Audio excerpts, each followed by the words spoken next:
हमारा आपका पूरा जीवन एक आध्यात्मिक यात्रा है। सनातन सत्य के जरिए आज हम पहुंच गए हैं उस स्थान पर जहां मन और बुद्धि का मिलन होता है। इसे कहते हैं आज्ञा चक्र। नमस्कार, सनातन सत्य के इस खास एपिसोड में आपका स्वागत है।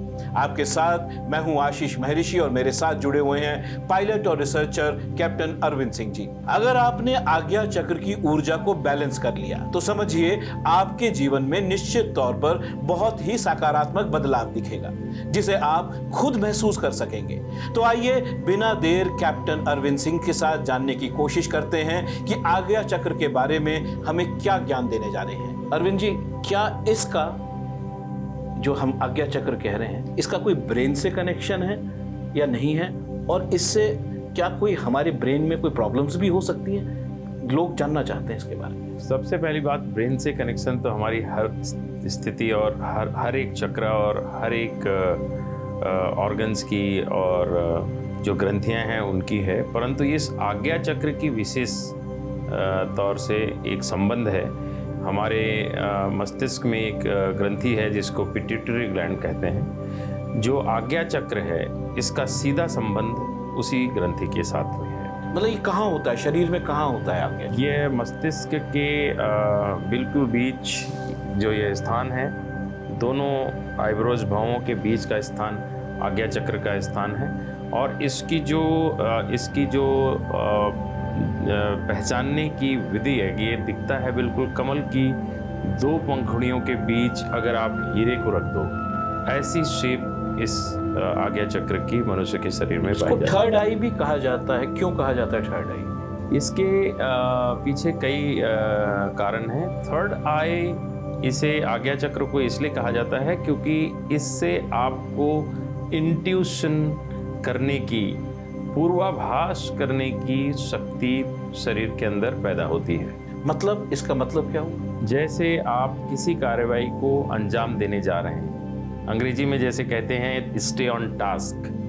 तो जब आप, अगर आज्ञा चक्र आपका अच्छा है, तो आप जैसे जैसे आप अपनी कार्रवाई की गतिविधि पे जाते हैं, वैसे वैसे आप पूर्वाभास करते हैं कि अब मैं ऐसा करूं तो बहुत बेहतर परिणाम आएंगे। यह एक ऐसा पूर्वाभास चक्र है जो इस आज्ञा चक्र के द्वारा ही पूरी तरीके से नियंत्रित किया जाता है शरीर के अंदर। क्या इसको इंट्यूशन भी कहा जा सकता है? इसे निश्चित तौर से इंट्यूशन कहा जा सकता है। अच्छा, ये बताइए, अगर कोई प्रॉब्लम होती है आज्ञा चक्र में तो क्या परेशानियां दिखती हैं एक आदमी?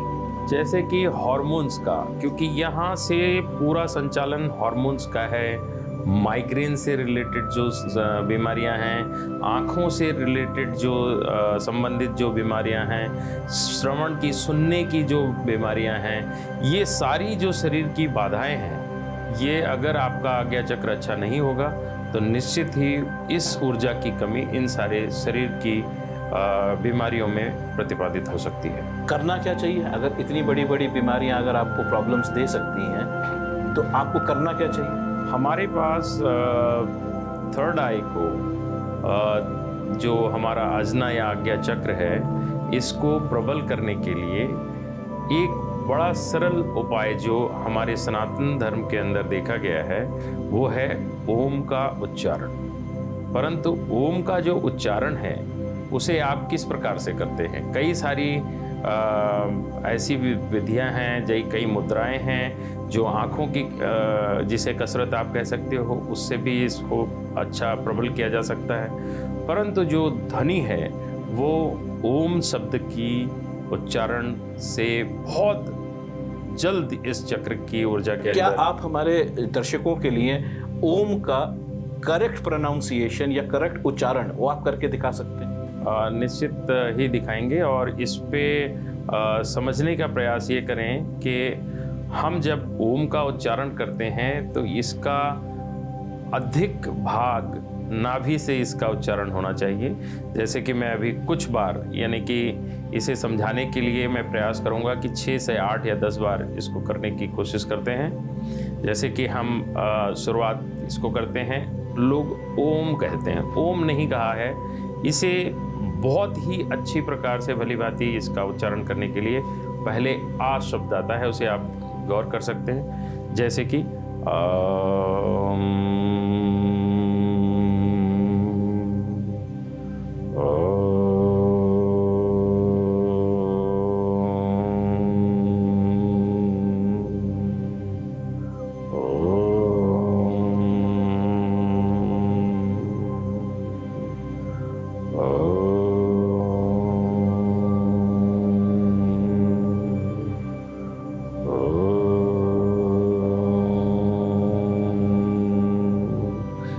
विधि अत्यंत उपयोगी होती है। ये बताइए कि हम जैसे हमने पिछले एपिसोड्स में भी किया है कि हमने हर चक्र को किसी न किसी देवी देवता से जोड़ने की कोशिश करी है। कहीं ना कहीं ओम का उच्चारण बताता है कि शिव जी के साथ इसको जोड़ा जाए।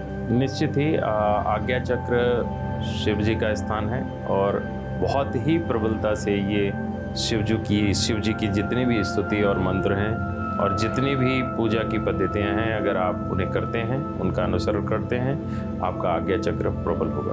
आपके क्या काम में मदद कर सकता है? आपकी जो डेली के आपकी जो कार्यशैली है या आपके प्रोफेशनल लाइफ में क्या ये चक्र अगर इसमें ऊर्जा डाली जाए तो क्या उसमें भी मदद मिल सकती है? आज्ञा चक्र का सीधा संपर्क मेंटल बॉडी से है, जैसे कि बुद्धि के स्थान से है, और आप अपने जीवन में सारे कार्य अपने बुद्धि के इस्तेमाल से करते हैं। यदि इसका समन्वय अच्छा नहीं हुआ तो आप जिस कार्य को करने जाएंगे उसकी कुछ इस प्रकार की स्थितियां निर्मित कर सकते हैं आप। यदि आपका आज्ञा चक्र प्रबल नहीं है, आप सोचेंगे कुछ, करेंगे कुछ, कहेंगे कुछ और सुनेंगे कुछ, और पूरी तरीके से आप फैल जाएंगे। किसी भी नतीजे पे आप नहीं पहुंचेंगे, चाहे वो किसी भी प्रकार का आप कार्य करें, चाहे छोटा कार्य करें, चाहे बड़ा कार्य करें। अगर आपका आज्ञा चक्र प्रबल नहीं है, आपका जीवन, आपके जीवन के अंदर करने वाले कार्य सभी के सभी प्रभावित होंगे। ये बताइए कि फिर अगर हम मंदिर की पद्धति से इसको जोड़ने की कोशिश करें, कोई हर हिंदू तो कम से कम हिंदू धर्म को मानने वाला जो व्यक्ति है वो कहीं ना कहीं मंदिर जाता है, वहाँ जाके उसको इसमें आज्ञा चक्र में कैसे शक्ति डाला जा सकता है? आज्ञा चक्र का जो संबंध है वो कई सारी मुद्राओं से है, जिसमें एक संभवी मुद्रा भी आती है, और चूंकि यह एक संबंध नेत्रों से भी है, तो जब भी आप किसी भी दिया या कैंडल को आप देखते हैं और उस पर अगर अपना आप ध्यान केंद्रित करते हैं तो आपका आज्ञा चक्र प्रबल होता है। तो ये एक व्यवस्था है, इस व्यवस्था से आप लाभान्वित होंगे। दूसरी बात यह है कि इस पे यह एक ऐसा चक्र है जिसे देखा गया है जिसके अंदर भांति भांति की जो कंपन हैं, वाइब्रेशंस हैं, फ्रीक्वेंसीज हैं, वो पाई गई हैं। यह मुख्य रूप से 144 हर्ट्ज पर ऑसिलेट करता है, लेकिन 420 हर्ट्ज पे भी इसे पाया गया है। 741 की फ्रीक्वेंसी पे भी चलता है, 720 की फ्रीक्वेंसी की भी कंपन आज्ञा चक्र में होती है, 432 हर्ट्ज की भी होती है, 216 हर्ट्ज की भी होती है। तो भांति भांति की जो वाइब्रेशन है वह आज्ञा चक्र के अंदर पाई गई है। तो आप बहुत सारे कार्यों से अपने आप को ठीक कर सकते हैं। अर्थात उदाहरण के तौर पर हाथ में जितने भी पुजारी आप सनातन धर्म में जब पूजा करते हैं तो यहाँ तक कि वो जो घंटी ऐसे हाथ से बजाते हैं तो उसके ब्रेक के कारण उसके अंदर जो वाइब्रेशन पैदा होती है वो हमारे आज्ञा चक्र को सीधे प्रभावित करती है। और परंपरा देखिए, ये बड़ी, हम जब शोध कर रहे थे तो हमें यह इस परंपरा के अंदर कितना आश्चर्य हुआ कि देखिए कि आपकी थाली में एक दीपक है। अभी मैंने चर्चा किया कि आप अगर किसी कैंडल को, एक लव को, आप अग्नि की लव को आप आंखों से देखते हैं तो आपका आज्ञा चक्र प्रबल होता है। साथ में ध्वनि क्या कर दी, घंटी की कर दी। तो यह कहीं भी व्यवस्था देहाती, रूरल या शिक्षा से परे नहीं है, शिक्षा से बहुत आगे है। इस बात को हम समझे कि हमारे सनातन धर्म में जितनी भी परंपराएं हैं वह मूल रूप से सीधा सीधा एक विज्ञान है जिससे हमारी शरीर ऊर्जा प्रबल होती है। ये बताइए खान पीन में कैसा बदलाव होना चाहिए और हमारे जो जीवन शैली, ये दो सवाल पूछ रहा हूँ आपसे।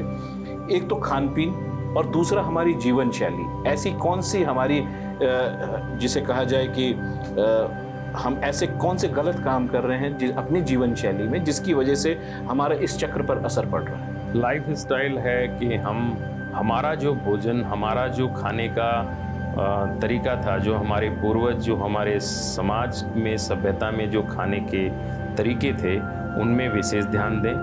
क्योंकि अब एक बड़ा बढ़िया उदाहरण मैं इसमें देना चाहता हूँ कि आप जब सनातन की ही बात करते हैं तो पूजा के दौरान मिलने वाले एक खास द्रव्य की बात कर लें जिसको पंचामृत कहते हैं। पंचामृत में एक पदार्थ क्या क्या होता है? दुग्ध होता है, शहद होता है, दही होता है, घी होता है। इसके रासायनिक प्रभाव हैं, जितने भी रासायनिक प्रभाव हैं वो बहुत उत्तम आज्ञा चक्र के लिए माने गए हैं। इसलिए मुख्य रूप से शहद इसके लिए बहुत लाभ देता है। और यहाँ तक कि जैसे कि हमने पहले भी चर्चा में ये बात कही है कि नारियल हमारी परंपरागत जितनी भी ऑफरिंग्स और पूजा और जब भी होती है तो उसमें मुख्य माना गया है। और निश्चित ही हमने ये देखा है कि नारियल के सेवन से आज्ञा चक्र बहुत प्रबल होता है। और इसे हमने बिफोर और आफ्टर, पहले और बाद वाले सिस्टम में हमने शोध किया है।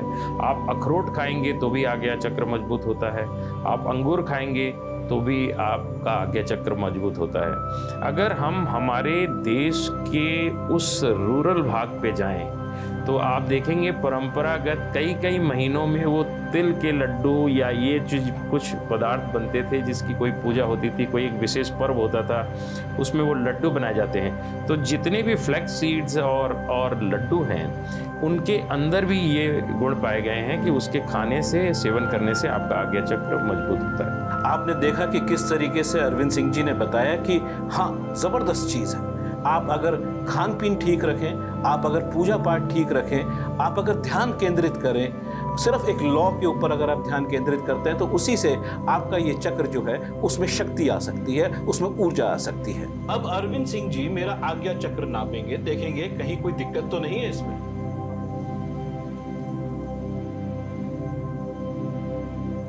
जैसा कि हमने देखा, एंटीना बिल्कुल हल्की सी कंपन ही कर पा रहा है, अर्थात आशीष जी का आज्ञा चक्र क्लॉक्ड है, फंसा हुआ है। पूरी तरह से समाप्त कोई भी चक्र नहीं होता, इस बात को हम अवश्य समझें। परंतु अगर एंटीना की वाइब्रेशन और एंटीना की मूवमेंट अच्छी नहीं है, वो अच्छे से घुमाव के तरीके से नीचे नहीं गिर रहा है, अर्थात इस चक्र के ऊपर ऊर्जा की कमी है। तो मुझे क्या करना चाहिए अरविंद सिंह जी?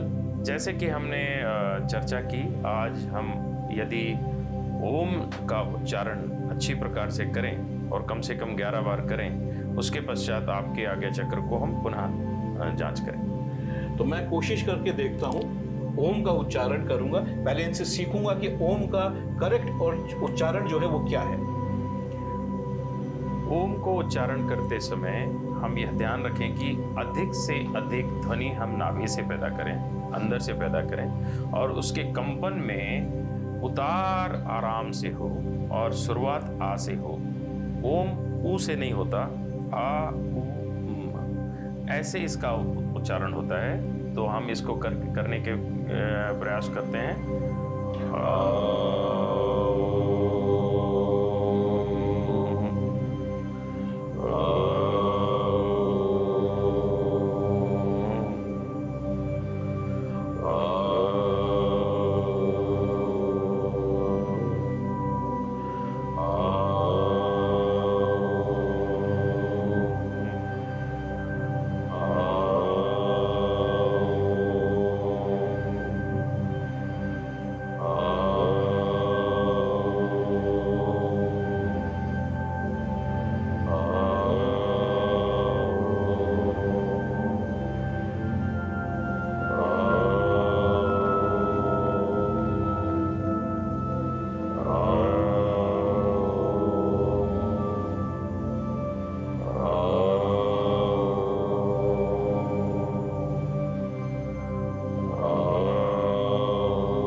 तो आपने देखा कि मैंने और अरविंद सिंह जी ने साथ मिलकर ओम का उच्चारण करा है।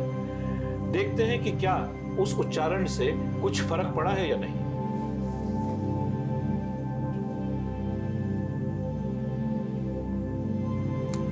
पूरी कंपन आज्ञा चक्र में पैदा हो चुकी है और एंटीना के जो मूवमेंट है वो भी काफ़ी तेज हो चुकी है। यह निर्धारित करती है कि इतने मात्र उच्चारण से जो कंपन और ऊर्जा पैदा हुई, आशीष जी का जो क्लॉक जमा हुआ जिसको कहते हैं आज्ञा चक्र, वो पूरी तरह से खुल गया है। तो यदि हम अपनी दिनचर्या में इस प्रकार की छोटी छोटी बातें शुरू करें तो हम ऊर्जा शरीर को प्रबल रख सकते हैं। और ऊर्जा शरीर प्रबल है तो हमारा भौतिक शरीर, फिजिकल बॉडी बहुत ही मजबूत और स्वस्थ रह सकती है। योग शास्त्र एवं वैज्ञानिकों की नजर में आज्ञा चक्र का विशेष महत्व है। हमने आपको इसके बारे में बेहद सरल और सहज शब्दों में समझाया। आज्ञा चक्र को जागृत करने के लिए साधक बड़ी बड़ी साधना करते हैं, लेकिन यकीन मानिए हमने आपको जितने सरल उपाय बताए, अगर आपने उतने ही कर लिए तो निश्चित तौर पर आपका जीवन बदल जाएगा। यही हमारे इस शो सनातन सत्य का उद्देश्य भी है। अगले हफ्ते करेंगे सहस्त्रहार चक्र की चर्चा। तब तक के लिए मुझे और कैप्टन अरविंद सिंह गिरी को दीजिए इजाजत। नमस्कार। श्रेष्ठ उत्तराखंड पर खबरों से जुड़े रहने के लिए चैनल को सब्सक्राइब और लाइक करें, बेल आइकन दबाएं और देखते रहें श्रेष्ठ उत्तराखंड।